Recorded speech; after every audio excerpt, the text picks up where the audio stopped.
हृदय गदगद हो जाता है जब परमात्मा और ऋषियों की दोनों की मिली-जुली बातें हम सुनते हैं। तो मुझे आर्याभिविनय की कभी कभी वो लाइनें याद आ जाती हैं जब नगमे सुनते हैं ना ऋषियों के। ऋषि परमात्मा के लिए बहुत सुंदर प्रार्थनाएं करते हैं। ऋषियों की प्रार्थनाएं कैसी होती हैं, अगर कभी जानना हो ना आर्याभिविनय पढ़ लेना। वहाँ लिखते हैं, जब भी वेद मंत्र का अर्थ लिखने लगते हैं तो उससे पहले लिखते हैं कि सभी गदगद होकर के परमात्मा को प्रीतिपूर्वक पुकारें। गदगद होकर के, ये गदगदपना क्या होता है ये ऋषि लिखते हैं। प्रीतिपूर्वक और गदगद होकर के जब परमात्मा को पुकारा जाता है तो वो भाषा ऐसी ही होती है जैसे एक नवजात शिशु और माँ की होती है।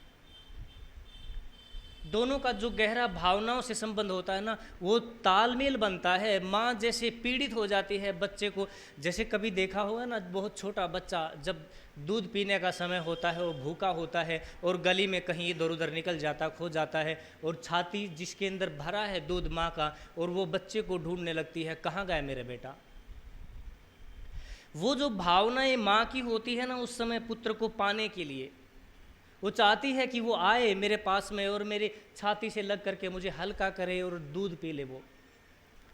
तो ऋषि दयानंद जब बैठते थे ना साधना के अंदर, जब बैठते थे ना समाधि के अंदर, और बैठ करके जब वेद मंत्रों के ऊपर विचार करते थे तो विचार करते ही वही माँ के जैसा भाव उत्पन्न होता था। और वो कहते थे कि परमात्मा तेरे साथ तो प्रीतिपूर्वक ही जुड़ा जा सकता है, गदगद होकर के ही जुड़ा जा सकता है। परमात्मा तू दे हमें जो दे सकता है। तो ऐसे बड़े सुमधुर और बड़े सुंदर कंठ के साथ में हम गीत सुन रहे थे आदरणीय अंगिरस जी और मेरे बहुत अच्छे मित्र। गुरुकुलों में साथ खेले, साथ बढ़े, सुबह 3:45 बजे उठ करके साथ में प्रार्थनाएं की हम दोनों ने। रात को सोने से पहले परमात्मा से वेद मंत्रों के माध्यम से प्रार्थनाएं की। एक ही गुरु के सामने बैठ करके हमने दर्शनों का अध्ययन किया। ऐसे मनीषी, बहुत सुंदर विचारक और परमात्मा की आभा से धनी मूर्धन्य विद्वान आचार्य सानंद जी आज मेरे साथ में हैं, तो मेरा बल और ज़्यादा बढ़ा हुआ है। और मैं तो देख रहा था आचार्य सानंद जी तो अकेले दिख रहे हैं, माता जी तो है नहीं आई, शायद माता जी भी साथ में आई हैं। तो मैं माता जी को प्रणाम करता हूँ जिन्होंने ऐसे प्यारे पुत्र को पैदा किया है।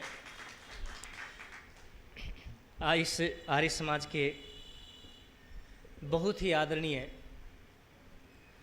जो ऋषि की परंपरा को आगे बढ़ा रहे हैं, बच्चों के अंदर संस्कारों के माध्यम से उनके विचार दे रहे हैं सभी अधिकारी और पदाधिकारीगण। आदरणीय सुरेश जी मलिक, सभी आदरणीय धर्म प्रेमी सज्जनों, श्रद्धामयी वंदनीय प्यारी माताओं, छोटे बच्चों, ध्रुव का जन्मदिन था, उसके लिए तो मैं भी शुभ आशीर्वाद देता हूँ। लेकिन मैं बस एक निवेदन भी करता हूँ, उनके परिवार के लोग भी आए होंगे, आप आए हैं। ये मंच ईश्वर की स्तुति करने वाला मंच है, ऋषियों की बात करने वाला मंच है। जब ये मंच बोलता है तो सत्य के लिए बोलता है। जब ये मंच कोई कुछ बात कहता है तो वो ईश्वर जैसी बात होती हैं, वेद जैसी बातें होती हैं। इस मंच ने आज इनके लिए गीत गाया है, शुभकामनाओं का गीत गाया है। तो आप कोशिश करना इनका जीवन उतना ही बड़ा हो कि ये मंच भी उनके लिए कुछ कह सके, नहीं तो यहाँ की वाणी भी मिथ्या न हो जाए। ये माता पिता को इन चीज़ों का ध्यान रखना चाहिए। और एक माता जी बोल रही थी कि हमें बार बार सम्मानित करना पड़ रहा है, तो मुझे दयानंद जी की वो बात याद आ गई थी। उसके बाद में फिर गीत भी ऐसा ही गा दिया गया। महर्षि स्वामी दयानंद जी जब व्याख्यान देने जगह जगह जाते थे और जाते जाते जब व्याख्यान देने लगते थे, लोग पत्थर मारते थे उनके ऊपर, धूल फेंकते थे। रास्ते से निकलते थे तो सांप डाल देते थे, पकड़ पकड़ करके कोई काट ले, इनके अंदर जहर उतर जाए और ये जहर इनके भीतर आ करके इनकी मृत्यु का कारण बन जाए, क्योंकि ठेस मारी है बुरी परंपराओं को इन्होंने। एक ऐसे वातावरण को, जो वातावरण चल रहा था, प्रवाह चल रहा था एक समाज के अंदर, कुरीतियों का, कुप्रथाओं का और तरह तरह का, उस समाज के भीतर ऐसी चोट दे करके मारी है, उसका सारा जंग जो पपड़ियाँ बन बन करके उतर पड़ा है, वो पीड़ा सहन नहीं कर पाया समाज। और महर्षि दयानंद एक दिन खड़े खड़े जब पत्थर फेंके जा रहे थे, तो उस समय उन लोगों को ये कहने लगे कि भाई तुम फेंक लो पत्थर, तुम अभी समझने की स्थिति में नहीं हो, लेकिन जिस दिन ये जनता, जिस दिन ये देश के लोग मेरी बातों को समझने लगेंगे, तुम उस दिन मैं तो शायद नहीं रहूँगा, लेकिन तुम यही पत्थर, उस दिन तुम्हारे हाथों में पत्थर नहीं होंगे, उस दिन तुम्हारे हाथों में फूल होंगे और मेरे अनुयायियों के ऊपर बरस रहे होंगे। आज जो दयानंद के मंच के ऊपर बैठ कर के जो सत्य की विचारधारा फैला रहा है, जो दयानंद के विचारों को दूर दूर तक लेकर के जा रहा है, ये मुझे लगता है ना, जब आप मालाएं डालते हो ना, जब मालाएं डालते हो, सम्मान हाथ जोड़ते हो, तो मुझे वो लगता है कि ये वही पत्थर हैं और ये वही सांप थे जो आज मेरे तक आते आते फूल बन गए और मेरे तक आते आते मालाएं बन गई। तो ये तो दयानंद का सत्य था, जिसने पता नहीं किस एक फूल को क्या बना दिया, जिसने पत्थर को फूल बना दिया और सांप को हार बना दिया, माला मोतियों की बना दी। तो ये तो जो आप लोगों का सम्मान है ना, ये सम्मान, इसके पीछे कभी अपने आप को मत देखो, कभी इसके पीछे अपने आप को मत गिनो कि ये सम्मान मेरा हो रहा है। नहीं, आपका सम्मान नहीं हो रहा, ये सम्मान उस व्यक्ति का हो रहा है जिसने ये उस समय बात कही थी जब पत्थर पड़ रहे थे उसके ऊपर। तो उस सम्मान को तो हम सब एक दूसरे को करें, लेकिन वो सम्मान हमारा अहंकार न बन जाए और ये सम्मान न रह जाए, मंच के ऊपर केवल फूल माला ही न रह जाएं, उसके पीछे हमारे वो दयानंद खड़ा मिलना चाहिए। तो आप लोगों का ये जो आयोजन है, ये मुझे बड़ा अच्छा लगा। और आदरणीय सानंद जी से बात में कर रहा था तो इनको मुझे और बड़ा अच्छा लगा, ये कहने लगे कि मुझे बड़ा अच्छा लगा कि आप कार्यक्रमों में जाने लगे। मैं आर्य समाज के कार्यक्रमों में प्राय नहीं जाता, नहीं लेता, क्योंकि आज भी मुझे वो पत्थर गिरते हुए दिखाई देते हैं कभी कभी, लेकिन इनको बड़ा अच्छा लगा और मुझे भी बड़ा अच्छा लगा। उन्होंने, आदरणीय आचार्य मनुदेव जी ने ये कहा था कि हमारे श्रोता बड़े अच्छे हैं, तो मुझे वैसा ही लगा, बड़े अच्छे श्रोता हैं। अब मैं कल की बात को पूरी करने का प्रयास करता हूँ। कल एक बच्चे ने मुझसे पूछा था कि आचार्य जी, आपने कहा माता कैकेयी कौशल्या से बड़ी थी क्या? क्योंकि मैंने जो एक उदाहरण दिया था, उस उदाहरण के अंदर माता कैकेयी और राजा दशरथ जब निकल रहे थे तो उन्होंने कौशल्या को बंदी गृह से छुड़वाया। ये बात सही है, माता कैकेयी बड़ी रानी थी, लेकिन हमारे यहाँ परंपरा क्या होती है, रानियाँ बड़ी छोटी नहीं मानी जाती। ये देखा जाता है कि पुत्र किसने सबसे पहले पैदा किया, और जिसका पुत्र बड़ा होता है वो रानी की बजाय महारानी हो जाती है, उसी को बड़ा स्थान दे दिया जाता है अपने सारे के सारे राज्य के अंदर, वो महारानी हो जाती है। और राम क्योंकि कौशल्या माता का पहले पुत्र पैदा हुआ था, इसलिए एक तो वो बात है। तो माता कौशल्या छोटी रानी थी कैकेयी से और कैकेयी बड़ी रानी थी। मैंने आपका ये समाधान किया है। अभी तो रामायण आप लोगों ने पढ़ी नहीं। जो रामायण हम पढ़ते हैं ना, महर्षि वाल्मीकि के नाम से पढ़ते हैं, 98% गलत है। और रामायण एक हो तो कहें, अपने भारत के अंदर भी है ना, हिंदी भाषा के अंदर 11 प्रकार की रामायण हैं। कोई कंब की रामायण है, कोई वाल्मीकि रामायण है, कोई तुलसी की रामायण है, कोई सारंगधर की रामायण है, कोई किसी की 7-8 रामायण तो ऐसी हैं जिनको मैं थोड़ा बहुत पढ़ चुका हूँ, और सब के अंदर कोई न कोई घालमेल और कोई अपनी अपनी तरह की हैं। 25 प्रकार की रामायण तो बंगला के अंदर हैं, बंगला भाषा के अंदर। 8 प्रकार की रामायण तो मराठी भाषा के अंदर लिखी गई हैं। 12 प्रकार की रामायण तो तेलुगु में है, 12 तमिल में है, और तरह तरह की भाषाएं हैं। कुल मिलाकर के भारत सहित 9 और देश हैं जिनके अंदर रामायण का अस्तित्व, रामायण के ग्रंथ आज भी उपलब्ध होते हैं। लगभग 300 प्रकार की रामायण हमारे दुनिया के अंदर हैं। अब भारत ही नहीं, भारत है, जावा है, सुमात्रा है, इंडोनेशिया है, ये तिब्बत के अंदर है, रसिया के अंदर है, ये इस तरह जापान के अंदर है, अलग अलग तरह की अलग अलग हैं। तो वास्तव में रामायण क्या थी ना, वो हमारे पल्ले ही नहीं पड़ती। और सबसे बड़ा जो कारण घातक बना ना इस रामायण का, वो तुलसी बना। तुलसी ने जितनी रामायण के अंदर बकवास डाल दी ना, इतनी कोई नहीं डाल पाया था अभी तक। और वही हमारे सारे उत्तर भारत के अंदर प्रचलित है। उसी ने सीता जैसी नारी को त्याग दिलवा दिया, उसी ने शंभुक जैसे व्यक्ति का राम के द्वारा वध करवा दिया, जो कोई मतलब नहीं रखता उस रामायण से। सीता माता, राम, कौशल्या माता ने तब से पैदा किया था राम को। राम ऐसी छोटी बातें कर सकता है और मर्यादा पुरुषोत्तम कहला सकता है। रामायण नहीं सुनी है अभी आप पढ़ें, कभी मिलेगा समय तो सुनाएंगे। माता निर्माता भवती, माता निर्माण करने वाली होती है, ये हमारा वेद कहता है। और वेद जब भी कोई बात कहता है तो उसकी कोई काट नहीं होती, वो सत्य होता है, सब जगह सब समय के अंदर शाश्वत होता है, क्योंकि सनातन बात को वेद कहता है। लेकिन हम ये सब देखते रहते हैं कि अगर माता निर्माता भवती है तो माँ ने क्यों नहीं निर्माण कर लिया। तो वहाँ हम कुछ बातें कल कह चुके थे कि माता अब वैसी माता नहीं रही है, माता खो गई है। माता के अंदर जो मातृत्व भाव था, जो माता के अंदर विशेषताएं होनी चाहिए थी, वो नहीं थी। हमारी संस्कृति के अंदर कोई स्त्री तब विवाहित होती थी जब उसके पास में दो योग्यताएं होती थी। एक तो वो आयुर्वेद को जब ठीक से जान लेती थी, और दूसरा जब प्राण विद्या को ठीक ठीक पढ़ लेती थी। क्योंकि आयुर्वेद का उसके जीवन से और उसकी संतान से बहुत गहरा संबंध होता था।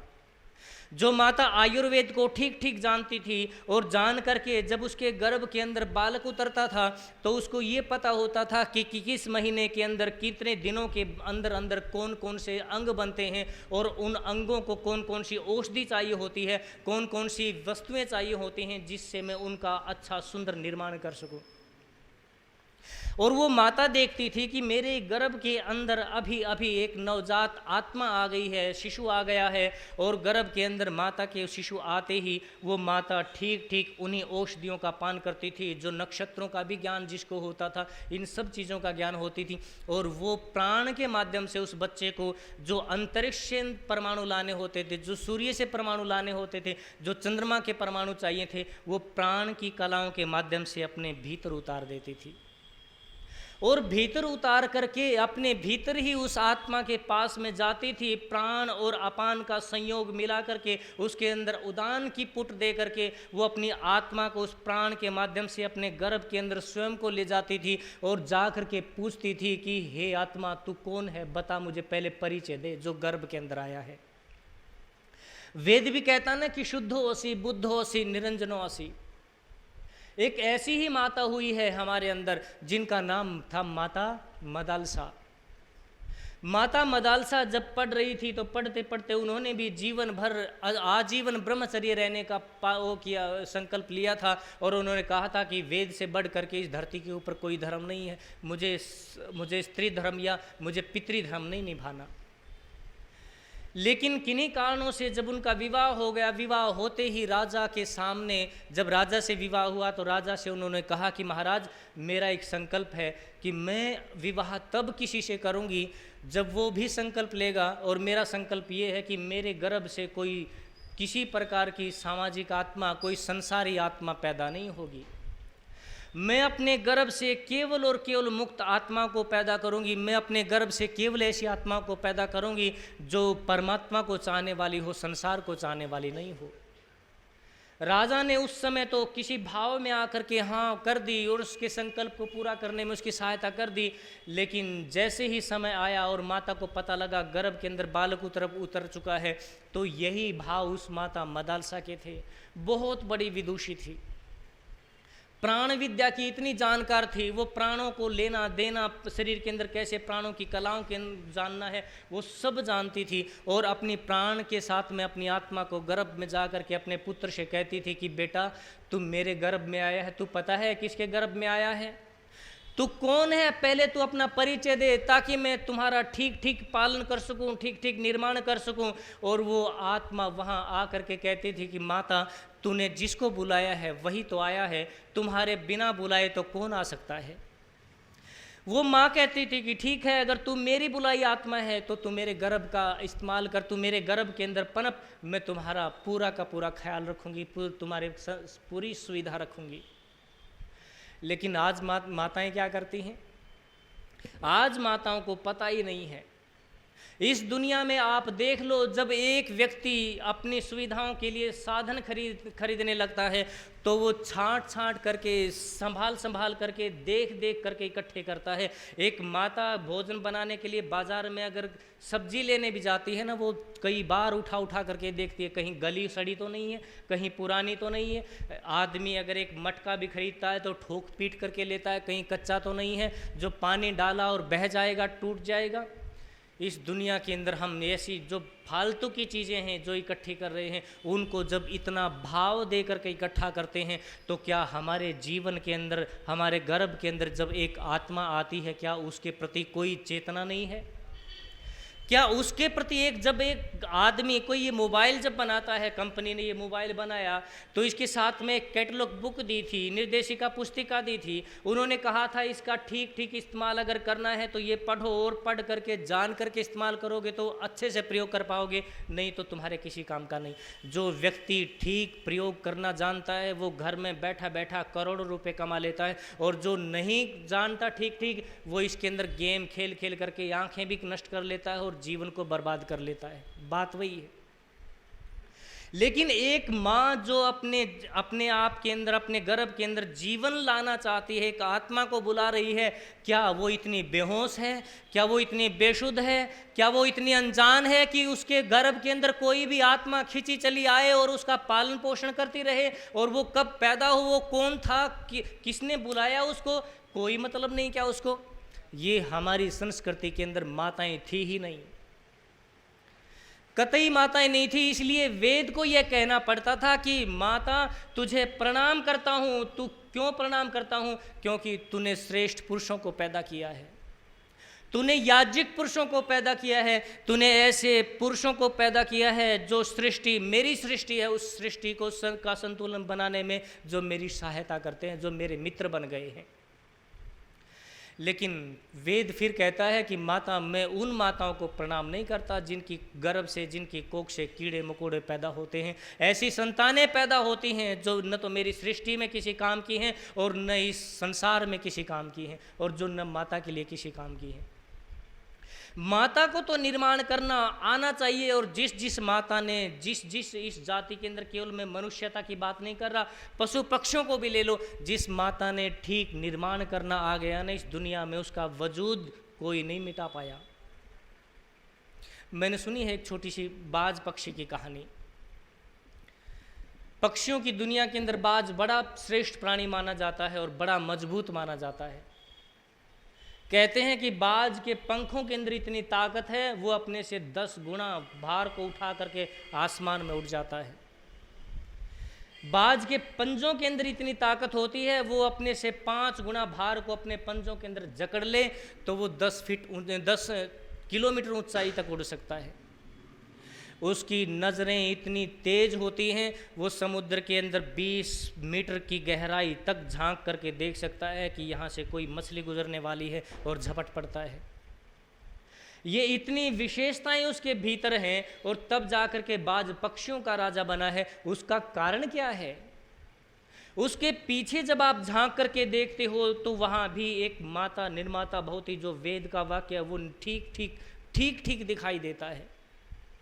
जब माता बाज बच्चे को पैदा करती है, बच्चा अभी 2-3 दिन भी नहीं होते और उसकी आंखें जब खुलने लगती हैं, उसके शरीर से जो पंख हैं, जो कंजाइन है, वो जो निकलने लगते हैं, पंख नहीं होती लेकिन मांसपेशियां निकल आती हैं, तो माँ देखती है कि हाँ अब है, इसके अंदर फड़फड़ाहट आने लगी है, अब इसकी शिक्षा में प्रारंभ कर देती हूँ। और माँ उस बच्चे को पंजे में उठाती है और पंजे में उठा करके अपने घोंसले से उड़ती है, और उड़ती 10 किलोमीटर से लेकर के 12 किलोमीटर ऊंचाई के ऊपर उस बच्चे को लेकर के जाती है। इतनी ऊंचाई बच्चे ने आज तक नहीं देखी थी। बच्चे के भीतर बेचैनी, विवशता, हड़बड़ाहट पैदा होती है। उसकी धड़कनों को वो पंजा महसूस कर रहा है माँ का, और उस माँ को पता है कि बेटा डरा हुआ है। वो माँ वहाँ जा कर के बच्चे को बताती है कि देख बेटा, तेरी जाति के अंदर जो पैदा होते हैं उनकी ऊंचाई यहाँ तक है। ये आकाश तुम्हारे लिए इतना ऊंचा हुआ है, तुम मुंडेर के ऊपर रेंगने वाले और मुंडेर के ऊपर कांव कांव करने वाले कव्वे नहीं हो, तुम इस पक्षियों की दुनिया के अंदर पैदा होने वाले बाज हो। तुम्हारी ऊंचाई यहाँ है, तुम्हें हर रोज़ यहाँ तक आना है, तुम्हारा जीवन यहाँ है। हमें पता है कि बादल आएंगे, बरसात भी होंगी, सब चीज़ें होंगी, लेकिन तुम्हारा ठिकाना इन बादलों से और ऊपर है। बरसने दो जितना बरसें, गरजने दो जितना गरजें, पड़ने दो जितने ओले पड़ें, आने दो जितनी आंधी आए, लेकिन इस आकाश की ऊंचाई के ऊपर जब तू खड़ा होगा तो ये कायनात तुम्हारा कुछ नहीं कर सकती, प्रकृति तुम्हारा कुछ नहीं कर सकती। और वो माँ जब देखती है बच्चा सुन रहा है, उसके भीतर माँ के भाव उतर रहे हैं, और बच्चे को वहीं से 12 किलोमीटर ऊपर से छोड़ देती है। माँ छोड़ देती है तो ऊपर से गिरता हुआ बच्चा कपकपाने लगता है। उसके जो कंजाइन थे, अभी अभी मांसपेशियां थी, उनके अंदर फड़फड़ाहट आने लगती है, लेकिन पंख नहीं है, उड़ नहीं पाता। उसके पंजे मजबूत नहीं हैं, लेकिन हलचल पैदा होती है। उसके भीतर का जो रक्त है अभी शांत था, वो बिल्कुल दौड़ने लगता है, और वो गिरता गिरता जब नीचे आता है और मुश्किल से 10 मीटर की ऊंचाई रह जाती है, ऊपर से आता हुआ पंजा फिर उस बच्चे को पकड़ लेता है। वो बच्चा अभी तक ये सोच रहा था कि बस आज तो गया, आज तो मरा, अंतिम सांसें हैं, बस टकराने वाला हूँ चट्टानों से, लेकिन वो पंजा फिर पकड़ लेता है और पकड़ करके फिर उसको ऊपर की तरफ उड़ाने लगता है। कहता है वो माँ फिर कहती है कि बेटा घबराता है, तू इस ऊंचाई से घबराता है जहाँ तेरा घोंसला बनना है, जहाँ ये आकाश तेरा है। यहाँ अगर तू यहाँ नहीं आएगा तो दूसरे पक्षी यहाँ आकर के आक्रमण कर लेंगे और तुम्हारा ये आशियाना टूट जाएगा। फिर माँ फिर ऐसे ही बार बार हर रोज़ ये उस बच्चे के अंदर आदत डालती है, और एक दिन ऐसा होता है ऊपर से गिरता गिरता वो बच्चा पंख फड़फड़ा करके आसमान में ही अटक जाता है और वहीं उड़ने लगता है माँ के साथ में। और उस दिन माँ कहती है कि बेटा अब तू जा, ये सारा आसमान तेरा है। वो निर्माण करने वाली माँ है। ऐसा ही माँ यहाँ भी होती है, जो माँ अपने गर्भ के अंदर अपने बच्चे को ही अपनी लोरियों के माध्यम से, दूध के माध्यम से, भोजन के माध्यम से, जब माँ भोजन खाती है ना, भोजन खाते समय ये सोचती है कि इस भोजन से जो रस रक्त बनेगा वो मेरे बेटे को वीर बनाएगा। लेकिन आज माँ भोजन करते समय ये भीतर भाव नहीं रखती। वो देखती है तरह तरह की वीडियो, देखती है हिंसक भाव, देखती है दुराचार के अलग अलग चलचित्र, और उसके अंदर जो करुणाएं आती हैं, जो संवेदनाएं आती हैं, जो हिंसा आती है, जो वासना आती है, वही माँ के भाव बनती है, और वही गर्भ के अंदर भोजन के साथ में चली जाती है, और वही बच्चे का भी भाव बनने लगती है। वो बच्चा बाहर आकर के फिर वही उपद्रव करता है जो उस माँ ने उस समय देखे। ये बातें मैं वैसे बोल करके, ये कोई उपन्यास की कहानियाँ नहीं हैं। मैं गया था एक बच्चे के पास में जिसने ये कहा था कि मैं पुरानी स्मृतियों को याद करता हूँ, उसको पुनर्जीवन याद था पूरा का पूरा। 5-6 साल का बच्चा था वो। 3 साल को उसमें 3 साल का हुआ तो उसको अपनी पुरानी सारी कहानियाँ याद आ गई थी पिछले जन्म की। हमारी बड़ी इच्छा होती है ऐसे बच्चों से मिलने की, ऐसे बच्चों को देखने की। तो वो बच्चा जब ये बातें कर रहा था और करते करते फिर एक दिन उसने ये कहा कि माँ मुझे तो तुम्हारे गर्भ की बातें भी याद हैं। तुमने कब कब क्या क्या खाया और मैं कब कब रोया, मैं कब कब कसमसाया, मैं कब कब तड़फा। वो बच्चा छोटा सा उसकी माँ को बता रहा था। वो कहता कि माँ जब जब तू झगड़ा करती थी ना, जब जब तेरे भीतर हिंसा के भाव पैदा होते थे, क्रोध पैदा होता था, तो वो क्रोध का विष मुझे इतना तड़फाता था, बेचैन होता था। मैं आसपास में जो पानी था जिसमें मैं तैर रहा था, जो पानी मेरे चारों तरफ था, मैं उसमें डुबकी लगाना चाहता था, लेकिन वो तो एक परत के अंदर बंद था, मैं कहीं कुछ नहीं कर पा रहा था, लेकिन मैं बहुत पीड़ित होता था। तब जो मुझे उसने एक घटना बताई, तो जब गर्भवती थी, मैं 4 महीने का था तुम्हारे गर्भ के अंदर, 5 महीने का था, तो तू कोई चीज़ उतार रही थी, वो डिब्बा उतार रही थी। डिब्बा उतारते उतारते वो डिब्बा का बैलेंस खराब हुआ, वो असंतुलित हुआ, उसकी कीलें तुम्हारे पेट के ऊपर भी गिरी। जब वो पेट के ऊपर गिरी तो मैं भीतर ही भीतर रो रहा था उस समय। मुझे बहुत चोट लग रही थी। और ये बातें हर शिशु को पता होती है जो माँ के गर्भ के अंदर होता है। इसलिए तो उस समय, जिस समय माँ गर्भवती होती है, तो उस समय उसके अंदर आई हुई संतान दो प्रकार की होती है, या तो वो हंस रही होती है या वो रो रही होती है। जब वो माता मदालसा के गर्भ में होती है, जब वो माता कौशल्या के गर्भ में होती है, जब वो माता सीता के गर्भ में होती है, तो वहाँ एक ही निवेदन करती है कि जब मैं बाहर आऊँगा तो ये दुनिया पूरी मेरी होगी और मैं परमात्मा के जैसा बनता दिखाई दूंगा। और एक वो आत्मा है कि अरे ये मैं कहाँ आ गया, मेरा भोजन क्या है, मेरा ये छादन क्या है, मेरे विचार क्या बन गए हैं, मैं तो इस दुनिया के अंदर एक कीड़ा मकोड़ा पैदा होगा, एक जहरीला जीव बनता हुआ दिखाई दे रहा हूँ। ऐसे जीवन का मैं करूँगा क्या, धिक्कार है ऐसे जीवन के ऊपर। लेकिन वो बच्चा करे क्या भीतर गर्भ के अंदर? वो तड़फता रहता है, फड़फड़ाता रहता है। माँ को उसकी संवेदनाएं नहीं पता लगती, क्योंकि माँ ने न तो आयुर्वेद को पढ़ा और न माँ ने प्राण विद्या को जाना। अगर माँ थोड़ी प्राण विद्या को सीख लेती तो बच्चे की आह उसको पता लगती, बच्चे के अंदर जो धड़कनें उसके अंदर कसमस आ रही हैं, उनकी धड़कनों की आवाज़ माँ तक पहुँच जाती। लेकिन माँ ने तो इमलियाँ खाई हैं, चटपटे पदार्थ खाए हैं, उसने क्या क्या नहीं खाया जिसने उसकी सारी संवेदनाओं को मार दिया, माँ को नहीं पता लगता। उसके गर्भ के अंदर जब वो बालक होता है तो बालक होता है, ये तो परमात्मा की व्यवस्था अजीब है, नहीं तो कोई बच्चा शायद पैदा नहीं हो पाए। आपको पता है हमारी संरचना और इस सृष्टि की संरचना एक जैसी है। इस प्रकृति जो हमारी धरती परमात्मा ने जैसी बनाई है, वैसी ही प्रकृति हमारे मनुष्य शरीर की बनाई है। इसमें जितनी हवा होनी चाहिए प्रकृति के ऊपर, क्लाइमेट के अंदर, उतनी हवा हमारे अंदर भी है। जितनी अग्नि तत्व होने चाहिए उतने ही अग्नि तत्व हमारे अंदर है। जितना जल इस पृथ्वी के ऊपर होना चाहिए उतना ही जल भाग हमारे भी भीतर है। हम जो सांस लेते हैं ना, इस सांस के अंदर उतने ही परमाणु इन पांचों भूतों के अलग अलग हैं। जल के परमाणु कितने? लगभग 2 खरब परमाणु हमारे एक श्वास के अंदर अंदर जाते हैं। 2 खरब। 2 खरब परमाणुओं के अंदर 1 खरब तो अकेले पार्थिव परमाणु होते हैं, उसमें से एक हिस्सा जल का होता है, एक हिस्सा वायु का होता है, एक हिस्सा अग्नि का होता है, इस एक हिस्सा अंतरिक्ष का होता है। तब जा कर के ये हमारा जीवन बनता है। ये सांस कोई और चीज़ नहीं, परमाणु ही हैं, वो 5 महाभूत ही हैं। लेकिन पृथ्वी का जो भाग है वो इस शरीर के अंदर उतना ही है जितना पृथ्वी के ऊपर 70-75% है, इस शरीर के अंदर भी 70-75 है। माँ के गर्भ में जब जीवन बनता है तो सबसे पहले पानी की मेखला बनती है। जैसे पृथ्वी बनी तो सबसे पहले जल पहले भरा हुआ था और जल के अंदर पृथ्वी तैर रही है। ऐसे ही जैसे ये समुद्र, इस सारी पृथ्वी का ये जो बुरी चीज़ें हैं, ये बुरी कोशिकाएं हैं, ये जो बुरे विचारों की तरंगे हैं, ये जो बुरी भावनाओं की तरंगे हैं, ये सब अपने अंदर आकर्षित करके अपने अंदर मिला लेती है। नहीं तो इस सृष्टि कब की विषैली हो जाती, भयंकर। ऐसे ही गर्भ के अंदर जिस पानी के अंदर बच्चा तैरता है ना, और हमारी माता की भावनाएं उस पानी के अंदर से छन करके बच्चे तक पहुंचती हैं, तब तक वो पानी उसके अंदर से विष को अपने अंदर सोख लेता है। माँ जितनी बार क्रोधित होती है, अगर सीधा सीधा क्रोध बच्चे तक पहुंच जाए तो बच्चा वहीं के वहीं जल जाए, इतना क्रोध होता है।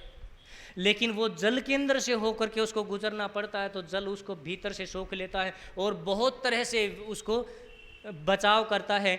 जब माँ बच्चे को पैदा करती है ना, और वो जब गर्भनाल के अंदर से बाहर आता है और वो जो पानी बाहर आता है, उस पानी को कभी भी आप प्रयोग करके देख लेना, वो पानी उतना ही खारा होता है जितना समुद्र का।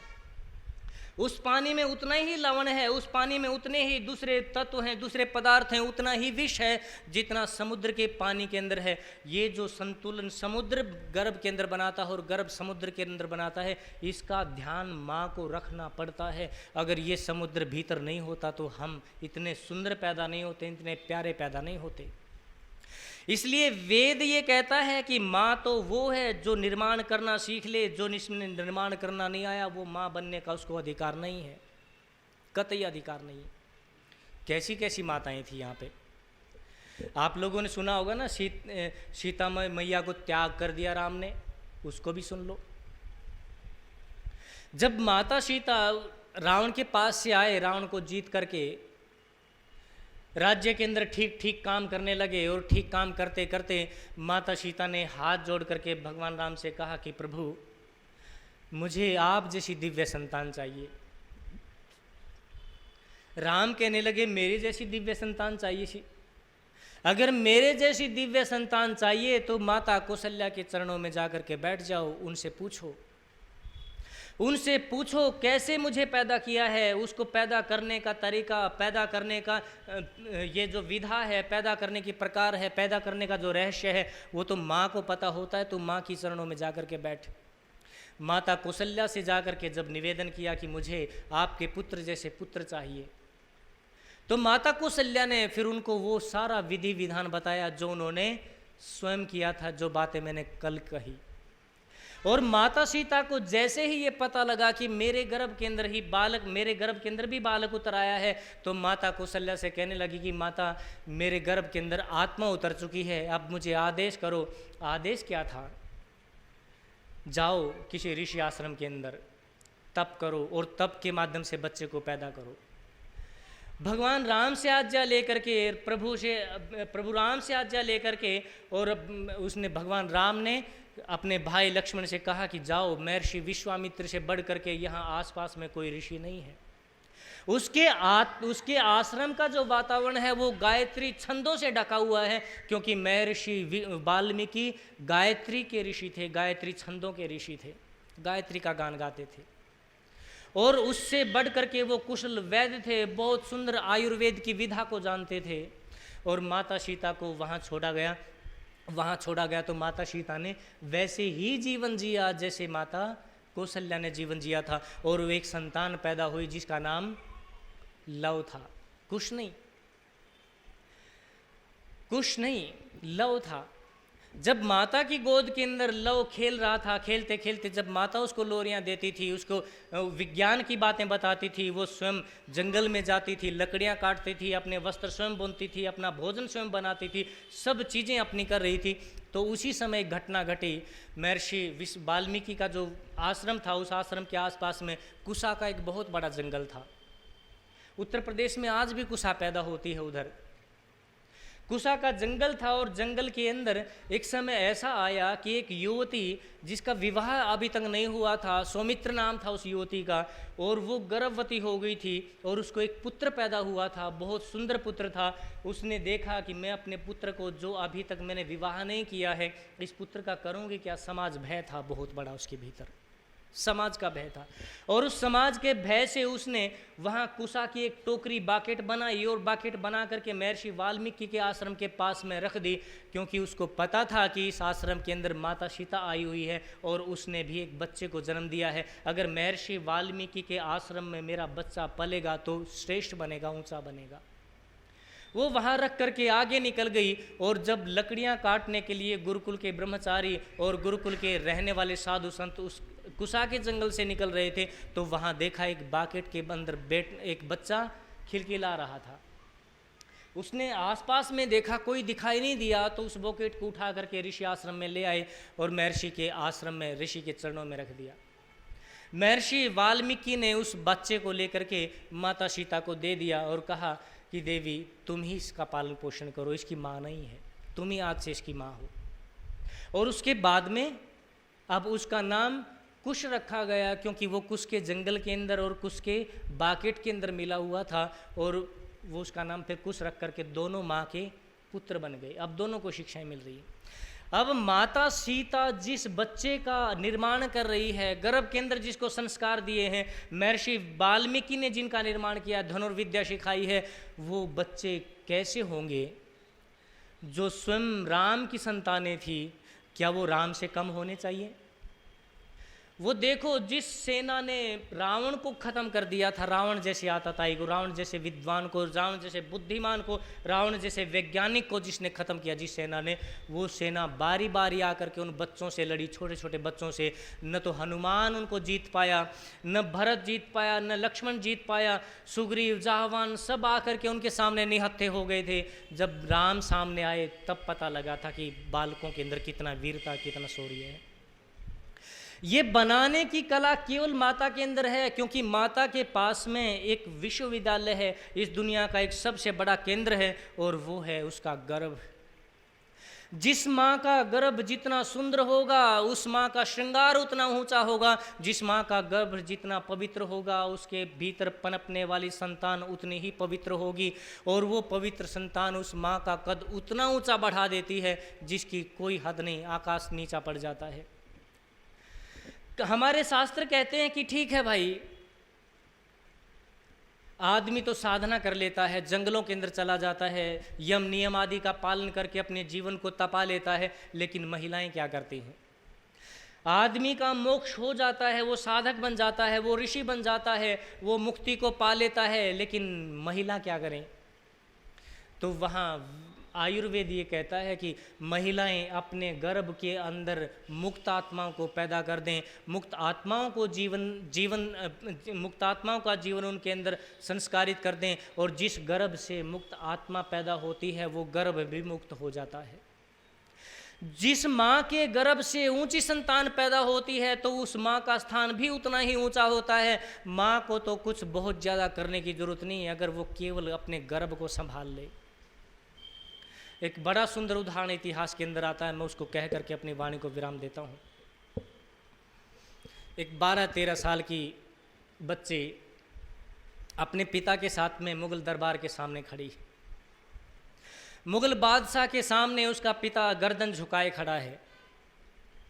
बेटी अपने पिता का हाथ पकड़े हुए तो यह हाथ छोड़ करके कहने लगी कि पिताजी धिक्कार है तुम्हें, तुम वीरों के खानदान से हो और तुम मुगल बादशाह के सामने सिर झुका करके खड़े हो। उस बेटी की बात सुनकर के पिता कहने लगा कि बेटी मैं गुलाम हो गया हूं उनका, और गुलामी में तो सिर झुकता है, सिर उठता नहीं। उसकी बातें जब उस सामने मुगल बादशाह सुन रहा था तो वो आ करके उस बच्ची, छोटी बच्ची जो 12 साल की थी, उसके चेहरे के ऊपर एक तमाचा दे मारा और कहा कि तुम्हारा पिता मेरा गुलाम है, मैं जैसे चाहूँ वैसे खड़ा रहेगा। उस बच्ची ने देखा मेरे ऊपर केवल तमाचा मारा होता तो कोई बात नहीं थी, और उस मुगल बादशाह ने उस बच्ची के पिता के चेहरे के ऊपर थूक दिया और कहा कि देखो ये तो मेरे थूकने जैसी जगह है। अभी तक कोई बात नहीं थी, लेकिन जब पिता के चेहरे के ऊपर उस मुगल बादशाह ने थूका तो भीतर करंट पैदा हो गया, और भीतर ही भीतर संकल्प ले लिया कि मैं इसका बदला ले लूँगी। वो बच्ची वहाँ से उस समय चली गई, पिता का हाथ छुड़वा करके। जब वो 16-17 साल की हुई, उसका विवाह हुआ, और विवाह के बाद में जब अपने पति से कहा कि पति देव देखो ये मुगल बादशाह, इसने मेरे पिता का अपमान किया था, बदला लेना है, मेरा संकल्प है। उसका पति कहने लगा कि देवी मेरे पास न तो इतनी सेना है, न इतना सामर्थ्य है, मैं इसका मुकाबला कर सकूं, मेरे पास साहस नहीं है। वो बेचारी मायूस होकर के, विवश होकर के, अपनी वाणी बिल्कुल मौन होकर के बस रह गई, सन रह गई। लेकिन कुछ समय के बाद में उसको पता लगा कि उसके गर्भ के अंदर आत्मा आ गई है। अब वो कहने लगी, जब उसको पता लगा गर्भ के अंदर आत्मा आ गई, उसने कहने लगा कि दुनिया के लोगों, दुनिया के योद्धाओं, मुझे तुम्हारी अब जरूरत नहीं है, अब मैं बनाना जानती हूँ, मैं अपने गर्भ को इतना ऊंचा बना दूंगी, ये मुगल बादशाह तो क्या इस संसार के अंदर इसका मुकाबला करने वाला नहीं होगा। वो जब गर्भ के अंदर आत्मा आई तो उसी समय से उन्होंने रामायण, महाभारत, शौर्य गाथाएं, वीरों की कहानियां अपने भीतर उतरने, वो बातें तो वहाँ उसके अंदर इतिहास की करती थी, लेकिन उसके भीतर तलवार की जो खड़काल चलती थी वो गर्भ के अंदर होती थी। वो भीतर ही भीतर अपने बच्चे के अंगों को मजबूत बना रही थी कि बेटा तू वज्र से कम नहीं होना चाहिए, तू मेरा पुत्र है। और एक समय ऐसा आया जब गर्भ से बच्चा बाहर आया, बाहर की दुनिया देखी, तो उस माता ने उस बच्चे को पलने के अंदर नहीं सुलाया, एक पत्थर की बड़ी शिला बिछा दी और उसके ऊपर बच्चे को सुलाती थी कि वो कहती थी कि बेटा इस पत्थर जैसी तुम्हारी मांसपेशियां होनी चाहिए, अगर तू पत्थर के ऊपर गिरे तो इस पत्थर भले ही चटक जाए, टूट जाए, लेकिन तुम्हारी मांसपेशियों के अंदर कोई दर्द पैदा नहीं होना चाहिए। बच्चा जब थोड़ा सा बड़ा हुआ और चिलचिलाती हुई जब ऊपर से गर्मी पड़ती थी, माँ वस्त्र निकाल देती और बाहर खड़ा कर देती, और माँ कहती बेटे से कि बेटा तेरे भीतर सूरज का सारा ताप उतर जाना चाहिए, जब तू योद्धा बन करके दुश्मन के साथ में लड़ेगा ना, तेरे केवल और केवल तेरी आग से सामने वाला दुश्मन जल जाना चाहिए, वो आग तेरे भीतर सूरज पैदा करेगा।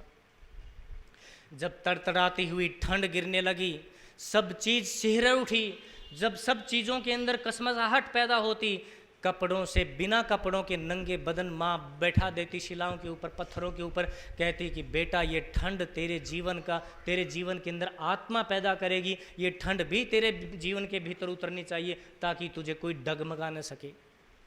बच्चा पूछता माँ से, माँ क्या बात है ऐसी, तुम मेरे ऊपर इतना अत्याचार क्यों कर रही हो, क्या मैं तुम्हारा प्रिय नहीं हूँ, क्या तुम मुझे प्यार नहीं करती। माँ कहती कि बेटा प्यार की मत पूछो, एक समय आएगा जब मैं तुम्हें कहूँगी, बताऊँगी एक दिन। बच्चा और थोड़ा बड़ा हुआ तो माँ ने बड़े बड़े दरख्तों के ऊपर, वृक्षों के ऊपर रस्सी बांध दी ऊपर से नीचे तक, कहा कि बेटा जब तक 10 बार तू नीचे से ऊपर नहीं जाएगा तुझे भोजन नहीं दूंगी।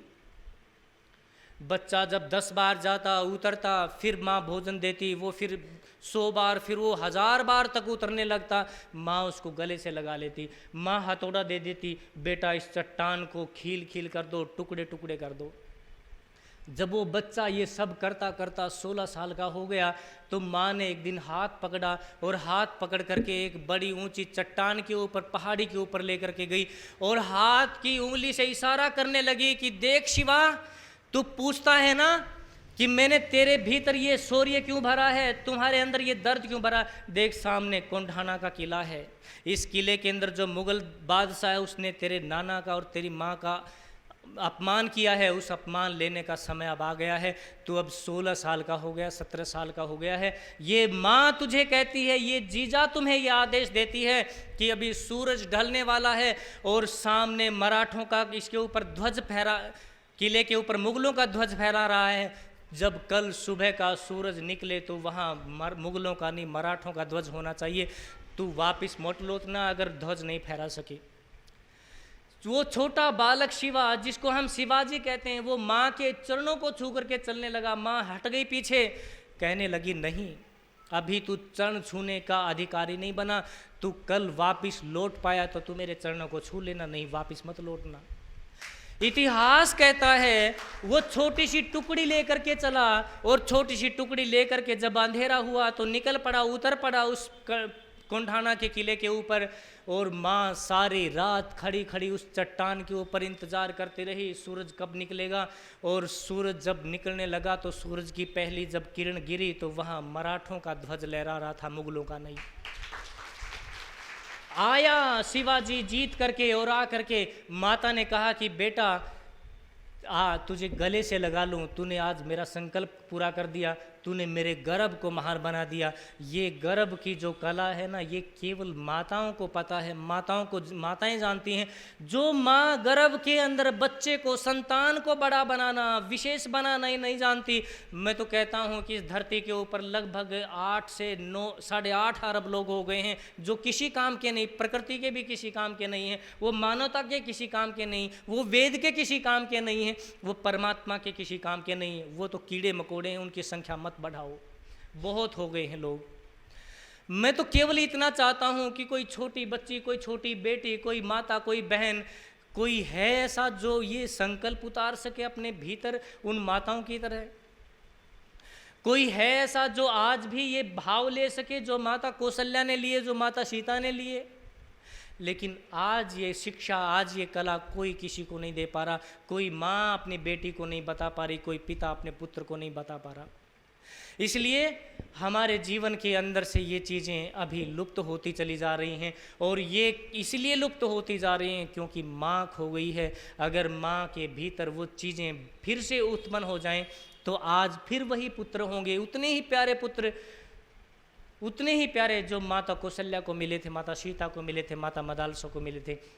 माता मदालसा की फिर मैंने बातें अधूरी छोड़ दी थी। माता मदालसा को जब ये पता लगा गर्भ के अंदर वो बातें कर रही है कि हाँ माँ तूने जो बुलाया था वही आ गया हूँ, तो माँ ने कहना कि ठीक है, तू अधिकारी है मेरे गर्भ के अंदर आने का। और माँ उसको भीतर भीतर शिक्षा देने लगी। शिक्षा दे करके जब बच्चा पैदा हुआ तो उसको लेकर के ऋषि आश्रम में ही उसका संरक्षण कर रही थी। जब बच्चा 6 साल का हो गया और 6 साल का हो करके माँ ने कहा कि बोल बेटा तेरी क्या इच्छा है। वो 6 साल का छोटा बच्चा दालभ है, माँ के सामने हाथ जोड़ करके कहने लगा कि माँ मेरी इच्छा पूछते हो। माँ मेरी इच्छा तो तूने मेरे भीतर छोड़ी ही नहीं, तुमने तो बस एक ही इच्छा पैदा मेरे भीतर की है और वो है ईश्वरी इच्छा। केवल ईश्वर की इच्छा है माँ मुझे संन्यास दे दे ताकि मैं ईश्वर तक जा सकूं। और माँ कहती है कि बेटा यही तो मैं चाहती थी। माँ ने संन्यास दे दिया। महर्षि दालभ्य जिसका नाम था ना, वो महर्षि दालभ्य थे। फिर कुछ समय के बाद में माताओं के अंदर ये विधान था, माँ 6 साल से पहले कोई दूसरा पुत्र पैदा नहीं करती थी। 6 साल तक एक ही बच्चे के ऊपर माँ का अधिकार होता था। लेकिन आज संख्या बढ़ा दी, हर 1.5 साल के बाद में, 2 साल के बाद में बेटे ही बेटे पैदा हो रहे। 6 साल से पहले दूसरा पुत्र पैदा करने का अधिकार माँ को नहीं था। फिर दूसरी आत्मा आई, दूसरी आत्मा के साथ में भी उसने वही व्यवहार किया। अपनी आत्मा को जा करके बच्चे से पूछती कि बेटा कौन आया है तू? वो पूछता कि वही बात वो कहता कि माँ तूने मुझे पुकारा था, तूने मुझे बुलाया था, मैं तो घूम रहा था, विचरण कर रहा था दिव्य लोकों के अंदर, लेकिन तेरी पुकार को सुन करके दिव्य लोक छोड़ करके मैं आया हूँ माँ, तेरे लिए ही आया हूँ। वो माँ कहती कि ठीक है तू आ और मेरे इस गर्भ का स्वाद ले, मेरी शिक्षाओं का स्वाद ले, मेरे आशीर्वाद का स्वाद ले। मैं तुझे वहाँ तक लेकर जाना चाहती हूँ जहाँ मुक्ति का मार्ग होता है। और वो बच्चा जब गर्भ से बाहर आया, 6 साल तक फिर माता ने उसको शिक्षा दी। और शिक्षा देते देते जब फिर 5-6 साल का हो गया, माता बच्चे को कहती है कि बता बेटा क्या इच्छा है? कहते हैं कि माँ तुम्हारे सिवाय, तुम्हारी आज्ञा के सिवाय मैंने अब तक कोई इच्छा अपने भीतर जागृत ही नहीं होने दी। तेरी इच्छा ही मेरी इच्छा है माँ, बता तू क्या चाहती है मुझसे? माँ कहती है कि बेटा मैं तो बस तेरे भीतर ईश्वर का स्वरूप देखना चाहती हूँ, ईश्वर की ज्योति देखना चाहती हूँ। वो कहता कि माँ मुझे संन्यास दे दो। वो दालभ्य के बाद, महर्षि दालभ्य के बाद में महर्षि प्रवाहन जो दूसरा पुत्र पैदा हुआ था, महर्षि प्रवाहन जो महान वैज्ञानिक और महान, जिसके भीतर परमात्मा नाचता था, ऐसा व्यक्ति पैदा कर दिया और माँ ने उसको भी भेज दिया। फिर तीसरा पुत्र पैदा हुआ। वही की वही विधा थी, वही की वही प्रश्न और वही का वही निर्माण। और वो बच्चे से फिर पूछा कि बेटा बता। वो तीसरा जो बेटा था वो महर्षि शिलभ था। अद्भुत ऋषि हुए हैं। 10 लाख साल पहले की बातें मैं कर रहा हूँ। जब राजा ने देखा ये तो माँ पैदा कर रही है और ईश्वर को सौंप रही है, मेरा राज्य कैसे चलेगा, मैं बूढ़ा होने जा रहा हूँ। जा करके देवी से हाथ जोड़ करके कहने लगा कि एक पुत्र तो दे दो जो राजा बन जाए या राजा बनने के योग्य हो। वो देवी कहने लगी मैंने पहले ही कहा था कि मैं ऐसी सांसारिक आत्मा को पैदा नहीं करूँगी जो संसार के अंदर विचरण करे। राजा ने कहा था मुझे याद है, लेकिन मुझे एक राजा चाहिए, मेरा निवेदन स्वीकार करो। उसने कहा कि ठीक है, राजा पैदा होगा। और चौथा जो पुत्र था वो माँ ने उसके अंदर राजा के गुण भरे, राजा बना करके गर्भ से बाहर, और 6 साल तक उसको अपने पास में रख करके उसको विद्याएं से संपन्न करके जब राजा के पास में लेकर के गई तो राजा ने कहा कि देवी तुम्हारा बहुत बहुत धन्यवाद, अब आप लोग यहीं राजभवन में रहो। कहने लगी नहीं महाराज, मेरी प्रतिज्ञा थी जिस समय मेरे गर्भ से कोई सांसारिक पुत्र पैदा होगा तो उसी समय मैं अपने इस जीवन को, अपने इस शरीर को त्याग दूंगी, क्योंकि मेरा ये जीवन नहीं है। वो 6 साल का बच्चा राजा को सौंप करके वो राजा से अनुमति लेकर के जंगल में जाती है और प्राणायाम भर करके अपने इस देह को छोड़ देती है और परमात्मा के अंदर विलीन हो जाती है। इतना गौरव था माताओं का, इतनी ऊंची माताएं थी जो सांसारिक पुत्रों को तो पुत्र ही नहीं मानती थी। आप सोचो उन माताओं को वेद ने तभी तो माता कहा है। समय ज़्यादा हो गया क्या? तो माताओं को तभी इतना ऊंचा बनाया है। इसलिए वेद ये कहता है कि परमात्मा के बाद में अगर कोई इस जीवन को इतना ऊंचाई तक लेकर के जाने वाला है तो वो माँ है। तो मैं इन सब माताओं से भी और सबसे ये निवेदन करता हूँ, माताओं अपने गौरव को पहचानो, अपने स्वरूप को पहचानो और अपने गर्भ को पहचानो। ये गर्भ सांसारिक वासनाओं के लिए नहीं है, संसारिक वासनाओं के लिए, ये तुम्हारा सबसे बड़ा श्रृंगार है। इसको लेकर के जाओ ऋषियों तक, लेकर के जाओ योद्धाओं तक, लेकर के जाओ योगियों तक। ये वहाँ तक तुम्हें और तुम्हारी संतानों को पहुँचाने वाला है। आप लोगों ने मुझे सुना, आप लोगों का मैं बहुत बहुत धन्यवाद करता हूँ। ओम शांति शांति शांति।